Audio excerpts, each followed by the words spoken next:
Or I mean, I'm Bud's sister, Wendy. You guys are distracting me. I haven't even had a drink yet, so I'm a little nervous. Anyway, for those of you that don't know me or don't recognize me, I'm Wendy. I'm Bud's sister. So, since Norman and I drew straws, where's Norman? Norman is my brother. I lost the straw drawing. I asked Norman, hey Norman, how would you like to get up and talk a little bit about Bud? He was like, no, I was a mess when I had to do this for my mom. So here I am. And I'm going to try not to be a mess and just say some great things about my brother. So, please extend me a lot of grace because I am actually a healthcare worker and I'm not a public speaker, as you probably have already figured out because I can't talk into the microphone very well. I'd like to start off by saying a huge thank you to Bud's band, Slow Burn, and his friends and band members, John and Eric. You've met John. Many of you may not know this, but this actually had started as a fundraiser for Bud to help in his cancer fight. However, with his passing, we decided that this would be a great way in which to celebrate his life. So I think we're doing a really nice job of that today. So thank you so much. And this, again, it's a celebration. I'd also like to thank the owners of the 1210 Tavern, Katie, who just spoke. Their generosity in hosting this event is just amazing to me, and thank you so much for doing that. That's wonderful. So please, again, this was just a great thing for them to have done for my brother. On a more personal note, I would like to extend my appreciation to all of my family who worked so hard to clean Bud's home and turned that rather overwhelming project into a 2-day success. Thank you to my brother Norman, his wife Chris, and their children Tanya and Casey Leiby. I also wanted to thank my cousin Stacy Wager and his girlfriend Teresa. I don't know if I'm getting that right, but anyway. And also my cousin Trudy Yates Consul and her husband John Tom for their help and their provision of a place to stay while we were settling Bud's estate. A special thank you to Bud's friend Scott Weaver. Where are you, Scott? Thank you. Yeah! Scott was instrumental in providing a trailer for us to help haul some things away, and he was also with Bud at his passing, and I know that you were a very special friend to Bud, and I appreciate that, Scott.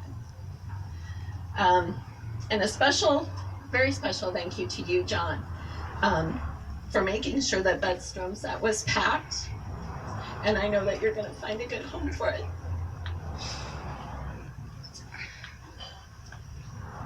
I got to have a minute, sorry. And I very much appreciate all of you for being here to celebrate Bud's life, and I know that many of you have traveled several hundred miles to show respect and honor to my brother. Thank you all for being here. Got a few more here. And by the way, I threatened my kids with their life if they forgot to bring my clipboard. So thank you. They made sure it made it safe. So a little background on my brother Bud. Warren Richard Leiby was born at Gritman Memorial Hospital in Moscow, Idaho on the 1st of June in 1971. His proud parents were Warren Leiby and Pamela Wager Leiby of Genesee, Idaho. Warren was given his nickname Buddy by our mother. She called him her little buddy. And I can distinctly remember being at my grandparents' home when the call came in that I had a little brother. At age 4.5, I can distinctly remember telling my grandmother that I was disappointed because I really wanted a sister. And I remember that to this day. However, Bud did end up being a pretty cool little brother. He succumbed numerous times to being dressed up as a girl, and even... Wait, what? True story, he's not here to defend himself, so I can get away with this. And there's actually a great picture, if you haven't seen it, on the picture board inside, where he is made up in drag. It's pretty awesome. He also toted around a few of my dolls for good measure. Bud often reminded me of a Cupid doll with his big round eyes and chubby cheeks. When we were small kids, I can remember Bud enjoying playing with Matchbox Cars, Pac-Man, and Star Wars. We enjoyed playing with numerous cousins and enjoyed many family meals together. Our parents instilled good manners and the standard of eating everything on your plate. So I don't think you'll have to worry about any leftover food today. After our mom's passing, Bud moved to Coeur d'Alene, where he remained in the same home for the last 14 years, which was why that was such a task, let me tell you. He was employed by All Wall Drywall and was very proud of the numerous projects he had been a part of in the area. He showed my husband and I many of the large projects that he had been a vital part of when we visited him in April. His work most definitely left a lasting legacy. Bud was a very gifted artist and musician. He was very proud and excited about his position as drummer in his band, Slow Burn. His artistic and music gifts were inherited through the Reynolds family.